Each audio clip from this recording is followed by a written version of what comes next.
Jeff and I have had a lot of discussions on the air about artificial intelligence and opinions thereof, but the fact is artificial intelligence is no longer a thing of science fiction, but we tend to get our information from mainstream media. And so we're hearing about hype and speculation and often fear-mongering from people who haven't themselves been contributors to the technology.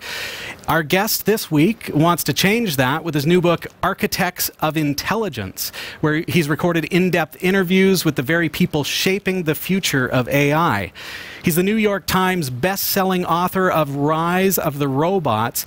Please help me welcome futurist Martin Ford. Martin, it's great to have you on the show. Thanks for joining us. Yeah, thanks for having me. Martin, why another book about AI? Well, what I really wanted to do with this book is get inside the minds of the people that are really building this technology, the people that really, in the whole world, know the most about artificial intelligence. They're literally, in many cases, the people that have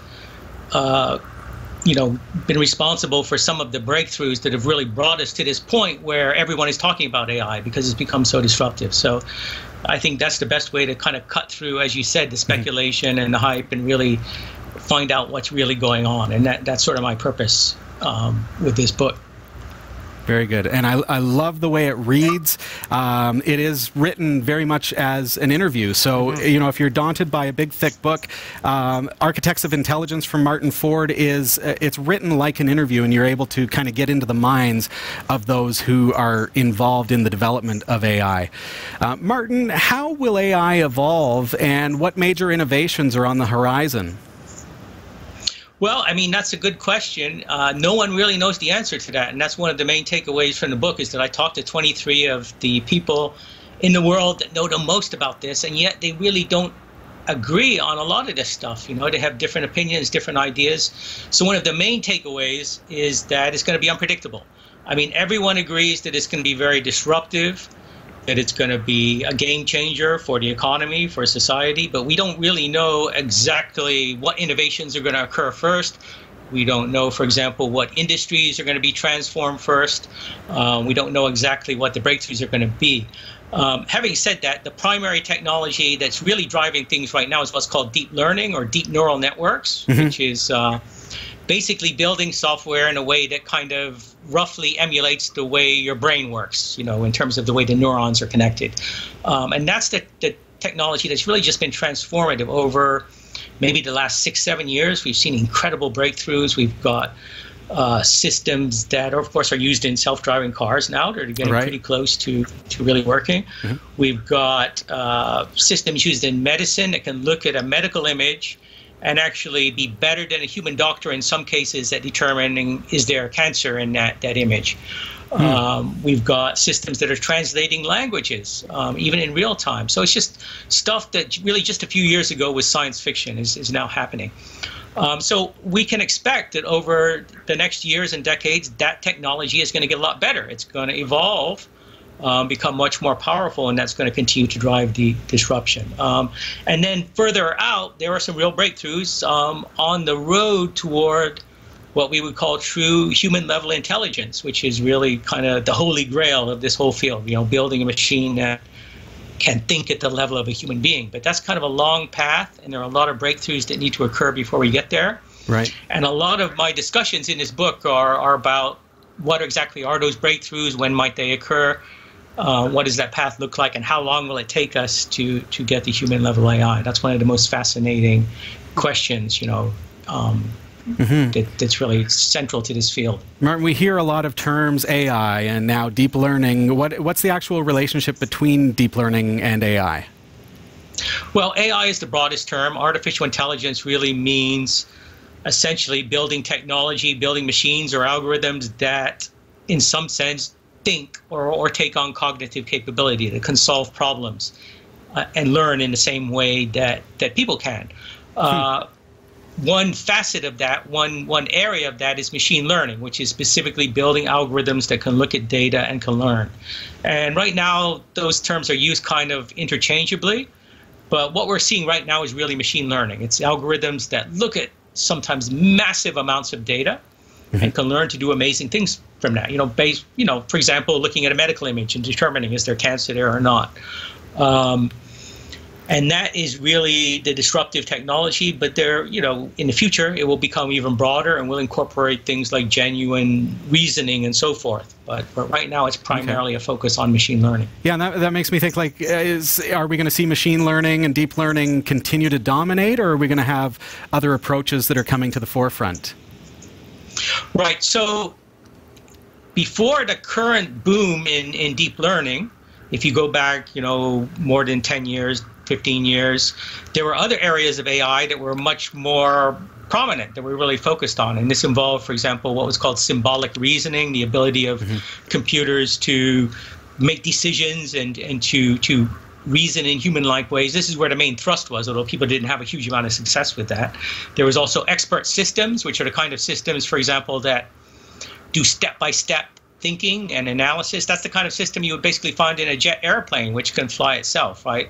There was once a time when all of this stuff that we now consider to be kind of routine was considered to be artificial intelligence. The current boom is in machine learning and in algorithms that can learn, but many people think that in the future we'll need to bring back some of those earlier ideas into the picture in order to build more generalized, powerful intelligence. And that's one of the main ideas in the book. There's one camp of people, one group of people that believe strongly that deep learning is not going to be enough to take us forward to the next level, that we're going to have to bring back some of these more traditional ideas. Right. But then there are a bunch of people that I talk to that are really deep learning enthusiasts. They really believe in this technology, and that includes people like, for example, Geoffrey Hinton, who's very famous within the AI community for having been probably the single guy that's most responsible for bringing forth this deep learning revolution. He really invented a lot of the technology there.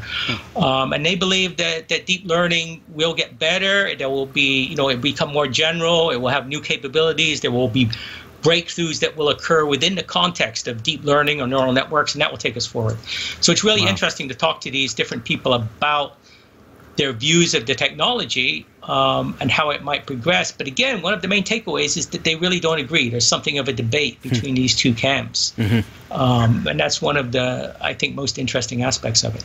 Cool. And it's very much stepping stones, I think, and we're at that point where it's leaps and bounds. Jeff, I'm thinking about deep learning, and as you're mentioning, Martin, how this technology is able to think along the same kind of way of a human in a way. So, I mean, I have to ask the question that all of us Trekkies are thinking, I'm sure, at this moment. I mean, what does it look like as far as the path toward human-level artificial general intelligence? Like, how far off are we really from Lieutenant Data being able to operate our business? Right. I mean, that's the biggest question in artificial intelligence, and it goes back right to the beginning when Alan Turing in 1950 wrote a famous paper and he asked, can a machine think? And that's where he invented the Turing test, right, which many people have heard of as kind of the test for true intelligence. If a machine can carry out a conversation like a person, then we consider it to be intelligent. That's one test. And that goes all the way back to the beginning, and yet we still don't really know the answer to the question of how far off it is. And it's a big part of the book. I talk to everyone about that, but the opinions really vary. I talked to Ray Kurzweil, who's a very famous futurist that many people have heard of. He's the guy that is most associated with the idea of the singularity. He thinks it's only 10 years off. 2029 is the year he thinks that we will have human-level artificial intelligence. And that's a very, very aggressive prediction. I personally think that's way too, optimistic. Is that an aggressive prediction to try to push the industry, or is this a realistic approximation? That's his view. I mean, and he's at Google working on these technologies, right? He's now, before he was a guy that kind of wrote books and talked about this a lot, and an inventor, but now he actually, for the last few years, has worked at Google, and he's actually working on this. So, and in the interview I did with him, it's clear that he knows what he's talking about in terms of the details of, the technology he's working on. So you have to give that some credence, right? but then other people I talked to, and one example would be Rodney Brooks, who is the founder of iRobot Corporation. He's one of the most famous robotics experts in the world. He thinks it could be 180 years in the future. So that's a pretty good range, right? Oh, wow. Is it 10 years in the future or 180 years in the future? I mean, 180 years, you're really getting into the Star Trek era, right? That's, I think, when Star Trek was actually set, right? A couple hundred years in the future. So, I mean, that's the range of opinion. I asked everyone about this. I actually took an average, and the average turned out to be about 80 years. So just at the end of this century. So I think most of us would be quite lucky to still be alive if it's really 80 years from now. So that's what we're talking about. It's very unpredictable. 80 years is about the average, but there certainly are a number of people that are much more aggressive, not just Ray, but others think it might be 20 to 50 years, somewhere in that time frame. But others think it's hundreds of years away. So that really gives you a good sense of just how hard this problem is and how little we know about it, how little we know about what it is really going to take to get to the point where we can build human-level intelligence and how fast those breakthroughs can occur. So I would expect, it's a very open question. Yeah, and I would expect that that is the key word. It's breakthrough, because at one point, that breakthrough is going to happen that's just all of a sudden going to accelerate things. You can read all about the discussion that we're having, basically learn about these discussions that Martin has had with these professionals in the AI industry by reading Architects of Intelligence. Jeff, do you mind throwing to a commercial break? We've just got to take a really quick break here. Yeah. So when we come back, we're going to be speaking with Martin Ford about the dangers associated with AI, so you're going to want to stick around.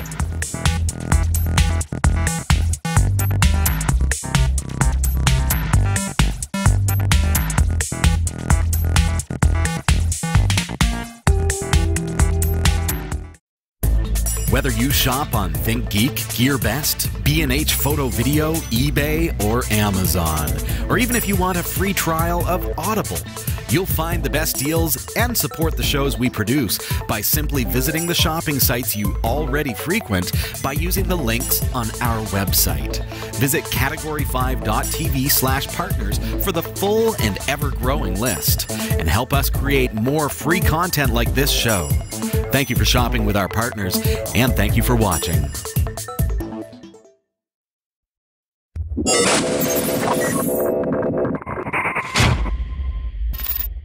And we're back. We are talking to Martin Ford about his, he's a best-selling author, and we're talking to him about his book on artificial intelligence called Architects of Intelligence.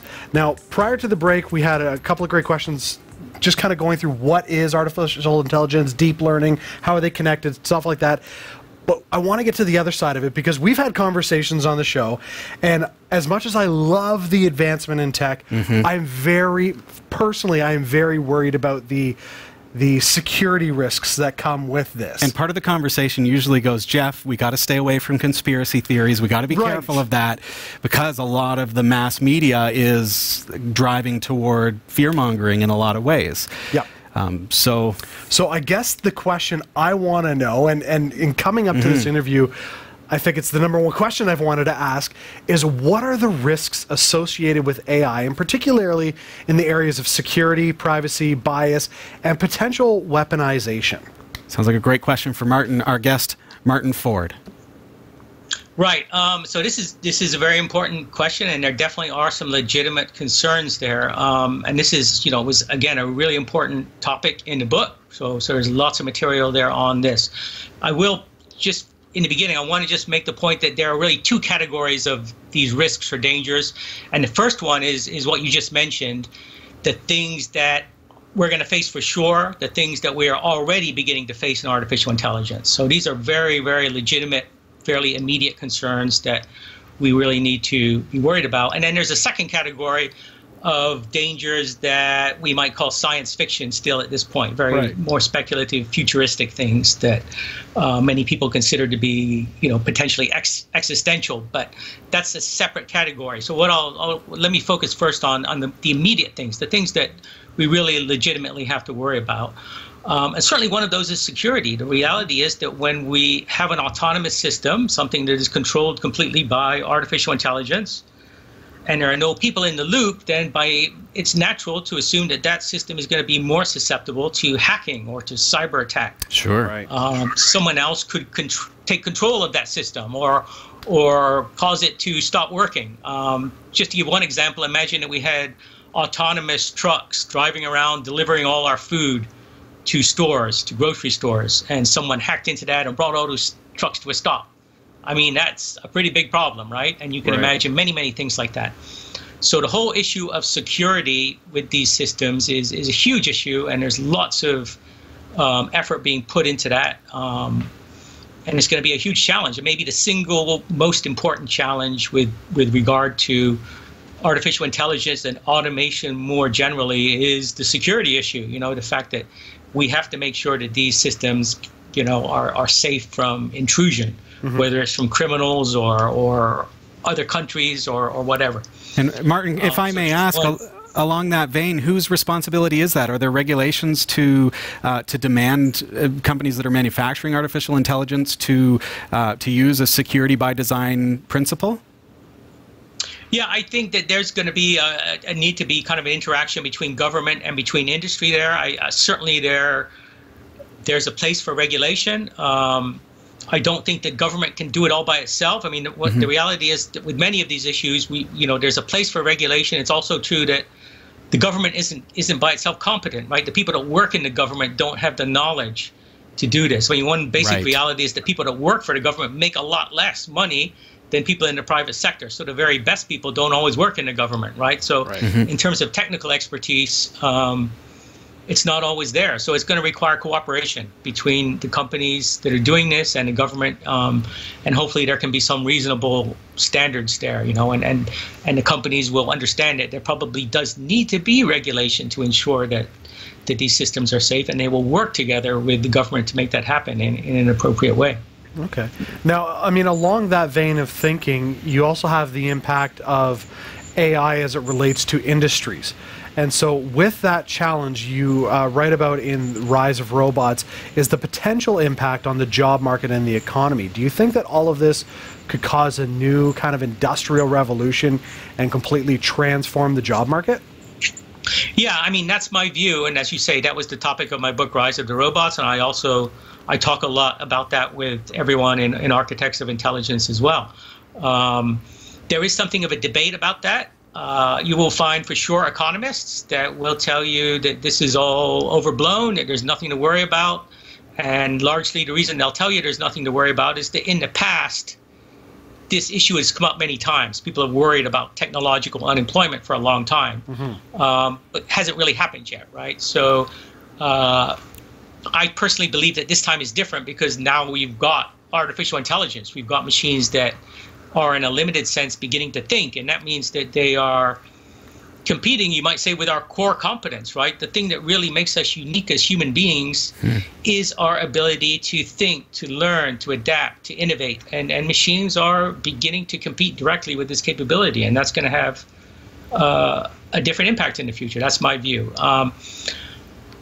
Most of the people, everyone that I talk to really in Architects of Intelligence believes that there's going to be a disruptive impact. Not everyone agrees there will be outright unemployment, but I mean, I think most people in the technology community believe in the potential for this big disruption. What we see so far, of course, is not unemployment. We got a very low unemployment rate in the United States, but we do see, for example, stagnant wages, right, among most of the workforce. They literally haven't gotten a raise really in decades, not after adjusting for inflation. So I think technology is already having a big impact in terms of pushing down wages for average people and making things much more unequal, so that all the gains from advancing technology are now going to the people at the top, right? Executives and investors and people like that are doing well, but average people are not.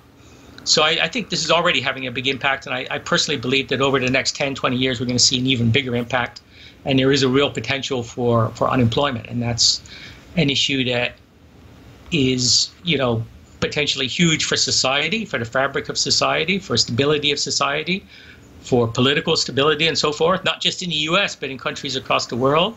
Right. And it also has big economic implications, because in order to have a thriving economy, people have to have money to spend, right? You need people that can buy what's being produced.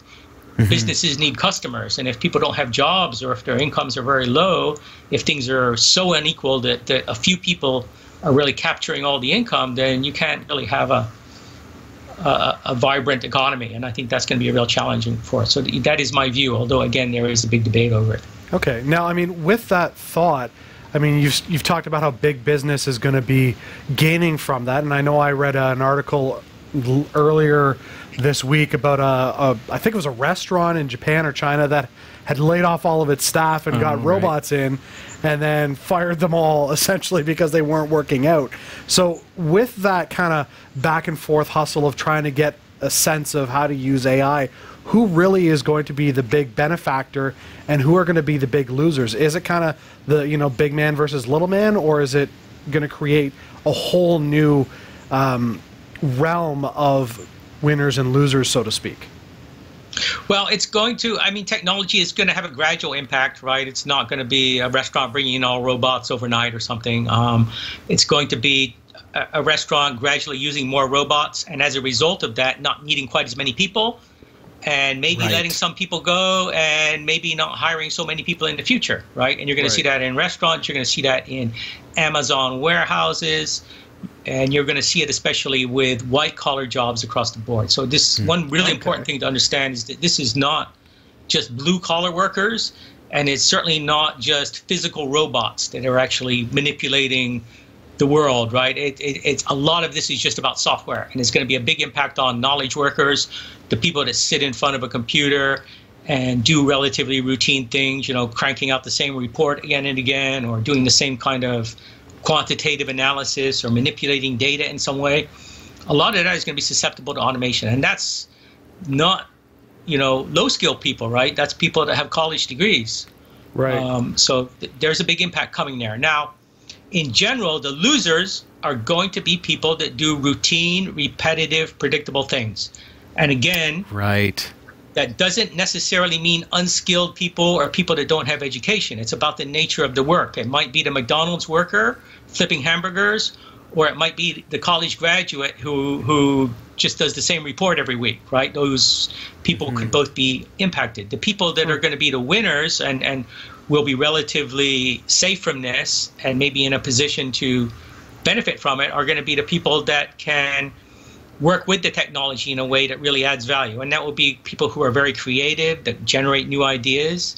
It will be people that have interpersonal skills and networks and can build sophisticated relationships with other people, you know, and things like that. And of course, it will also be people that own lots of capital, right? Because essentially what's happening here, the big picture is that capital, which includes technology and machines and algorithms, is becoming more capable and displacing labor, right? So the people that own capital, which is a relatively few people, right? Because, you know, capital ownership is very concentrated. Right. Those people are going to do better and better, right? Because they own the machines. Basically, they own the robots, you might say.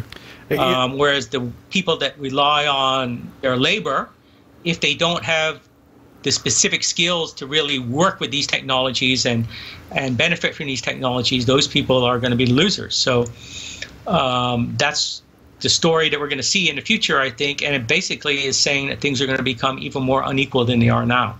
Right. Now, it's interesting that you talk about the people who have the capital are really kind of the ones that are going to benefit, because, you know, there have been some who have that capital that have spoken against it. And I mean, do we have to worry about the fears that have been raised by people like Elon Musk, Stephen Hawking, and others, that someday AI could pose a genuine existential threat to humanity? Right. So that's the second category of danger that I was talking about, right? There's something that still right now is really science fiction. And the concern there is that someday, first of all, we'll build a machine that has true human level intelligence, right? Which again, as I said before, you know, based on the people I talked to, could be 10 years away or could be 200 years away, right? So, and probably is something like 80 years at least away. So, you know, it's pretty far in the future. But if we reach that point, most people believe that, of course, things are not going to stop at that point, that the machine is going to get even smarter. That's just a natural expectation. In part, it might happen because the machine then decides to use its superior intellect to make even smarter versions of itself. Right. So pretty soon you have what's called superintelligence. You have something that is maybe much smarter than any human being, something dramatically smarter. Some people think it could be 1,000 times smarter than we are, or something like that. So we might be like, you know, a mouse or an insect relative to the intellect of this machine, right? So at that point, the question then becomes, how do we control it? How do we make sure that it still works with our best interests in mind, right? Yeah. And this is what's called the control problem. And there are serious people really, really worried about this, working on this. The most famous of the people working on it is a guy named Nick Bostrom, who I also interviewed in the book. And he wrote a pretty famous book that was a bestseller called Superintelligence. And so I talked to him in the book. And he's concerned about this. He thinks it's a real, genuine issue, that it could be an existential threat. But obviously, that's very speculative. My own view on this is that it's good that some smart people like Nick Bostrom and a few other think tanks, Elon Musk set up a think tank called OpenAI, which is working on this problem. And I think that's great. There are some really, really smart people that are doing good work on this. And I think that's kind of an appropriate allocation of resources to this problem, okay? Because it is very speculative. It does clearly lie far in the future. I don't think we should have this massive concern over this. I don't think we should have the government focused on this, spending big, government funds or public funds on this. I don't think we want Donald Trump tweeting about this. Right. I think it's good where it is with a few smart people working on it. And I think that when you get rhetoric like you've seen from Elon Musk, where he's talking about, summoning the demon, and it's a bigger threat than nuclear weapons or North Korea and all this stuff, there's a risk that we become too engrossed in that and we distract attention from the things that we really need to be concerned about in the immediate future. And this is the issue you raised earlier: security, also the potential impact on privacy, the potential for bias. These are real issues that are already a concern. And also, as I've been talking about, the potential impact on the job market and on inequality. These are things that are coming at us within the next few years, certainly within the next 10, 20 years, probably a lot sooner than that. So that's where most of our immediate attention should be. These other fears about an existential threat are legitimate. I wouldn't dismiss them and say it's stupid or silly, you shouldn't worry about it. But I think it's okay that a few smart people are worried about this and working on it for right now. Right. Okay. It sounds to me, through the course of this conversation, and Martin, please correct me if I'm wrong, but the people who are responsible for developing the artificial intelligence are aware of these potential problems. And admittedly, there are some potential issues with AI that are frightening, and they know about those, and they implement those into the development process. Yes. Is that fair to say? And that's fair to say. And again, speaking in terms of the two general categories I laid out, right? Everyone that I talked to in the book is aware of the immediate concerns, the things like privacy and security and bias and so forth, and they are actively working on these things. They have different views about the further out, more futuristic existential threats. Some of them are quite dismissive of that. They really think that's not something we should worry about. Others do take that concern seriously. Good. But I think everyone agrees that it's okay if a few smart people work on it. Right. Very good. So yes, I mean, we can have a reasonable level of confidence that the people working on these technologies care about it, right? That they certainly know about these dangers. And one danger we haven't talked so much about is weaponization. The idea that artificial intelligence could be used in autonomous weapons, right? Sure. That's not the same as the thing Elon Musk is worried about. That means, drones that might autonomously kill somebody. Yeah. That's something that we have to worry about in the relatively near future. And there are many people in the artificial intelligence community that are very, very concerned about this.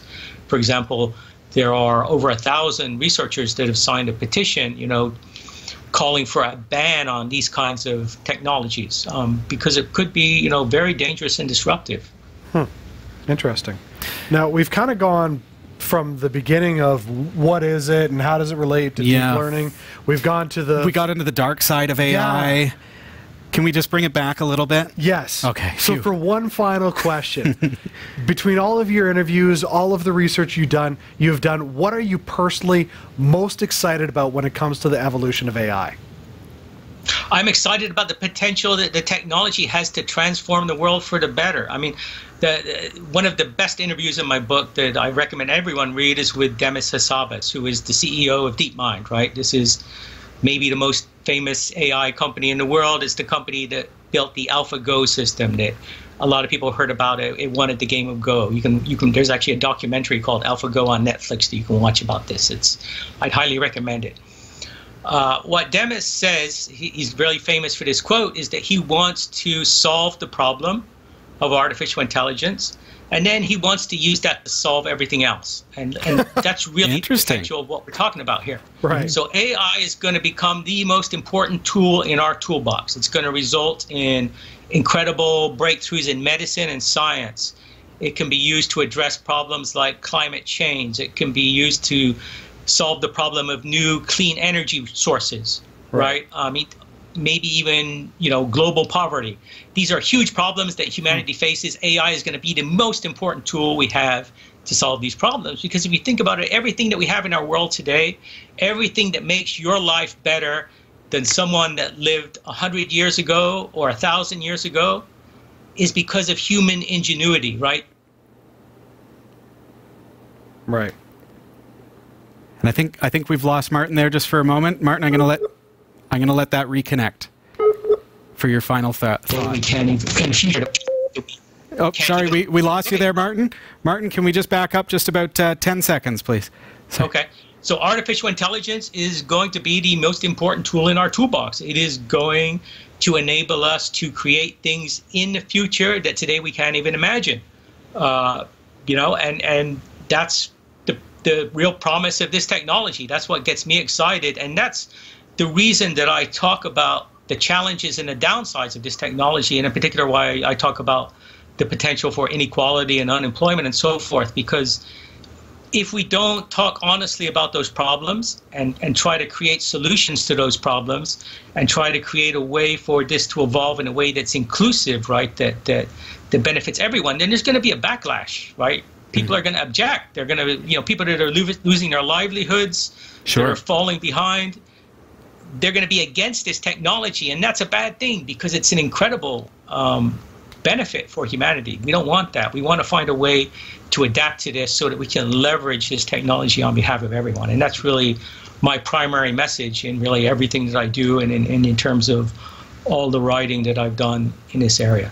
We've been speaking with New York Times bestselling author Martin Ford, and he is the author of Architects of Intelligence. Brand new, just came out, and it's available everywhere right now. You can also support us if you'd like. Use the links that we've posted below, and that will allow you to purchase through Amazon as well. Martin, it has been a pleasure having you on the show. Thank you so much for being here. Thank you for having me.